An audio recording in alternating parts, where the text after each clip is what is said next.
கோவை மாநகராட்சியின் இரண்டாவது பெண் மேயராக ரங்கநாயகி பதவியேற்றுக் கொண்டார். இதைத் தொடர்ந்து அமைச்சர்கள் செய்தியாளர்களை சந்தித்து வருகின்றனர். அதனை நேரலையில் காணலாம். முதலமைச்சர் அவர்கள் எங்களுக்கு நிறைய உத்தரவு தந்திருக்கிறார்கள், நிச்சயமாக நிறைவேற்றுவோம். இப்போது வந்தபோது மாநகரமன்ற உறுப்பினர்களும் தங்கள் பகுதியில் என்னென்ன பணிகள் செய்ய வேண்டும் என்று அமைச்சர் முத்துசாமி அவர்களிடம் என்னிடம் சொல்லியிருக்கிறார்கள்.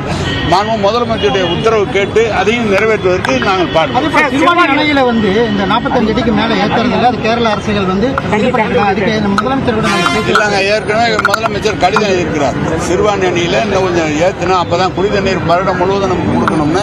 அது 2-3 டிஸ்பியூட் அவங்ககிட்ட இருக்கு. நீர்வளத்துறை அவங்களோட கேரள அரசோட பேசிட்டு இருக்கிறாங்க. ஆலியார் பக்கம் இருக்கிற அந்த இதை பூரா பேசிட்டு இருக்காங்க. எல்லாம் ஒட்டுமொத்தமா பேசுறாங்க. ஆட்சேபனை தெரிவிச்சார்ல, ஏன் நீங்க அப்படி விருப்ப போறீங்களா? ஏங்க ஆட்சேபனை ஏகமானதா தேர்ந்தெடுக்கப்பட்டு சங்கடங்களை தீர்க்கணும்னு சொன்னாங்களே, அவங்க பகுதியில் இந்த வேலைகளை நிறைவேற்ற வேண்டும் என்று சொல்றாங்க. பொதுமக்களுடைய தேவையை உடனடியாக நிறைவேற்ற வேண்டும் இருந்தவங்களை ஒதுக்கிட்டதா சொல்லி குற்றச்சாட்டு நீங்களா சொல்றீங்க. அதுக்குதான் வணக்கம் சார். ஒரு சிலர் அழுது கொண்டே இதெல்லாம் ஏங்க இதெல்லாம் ஒரு பேச்சா? ஒரே நிமிஷம். இன்னைக்கு எவ்வளவு சந்தோஷமா இருக்காங்க, நீங்க உள்ள போய் பார்த்துட்டு அப்புறமேல இந்த கேள்வி 2 வருஷத்துல 2 வருஷம் இதுல ஊழல் நடந்ததா சொல்லி பழைய ஏடிஎம்கேல குற்றச்சாட்டு சுமத்திட்டாங்க. சொல்லுவாங்க தவறு செஞ்சிருந்தா நடவடிக்கை எடுப்பாங்கல்ல.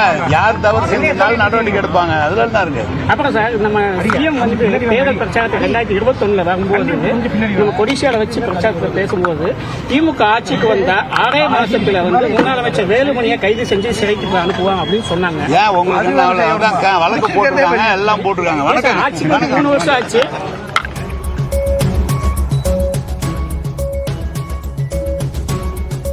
திமுகவின் ரங்கநாயகி கோவை மாநகராட்சியின் மேயராக போட்டியின்றி தேர்வு செய்யப்பட்டிருக்கிறார்.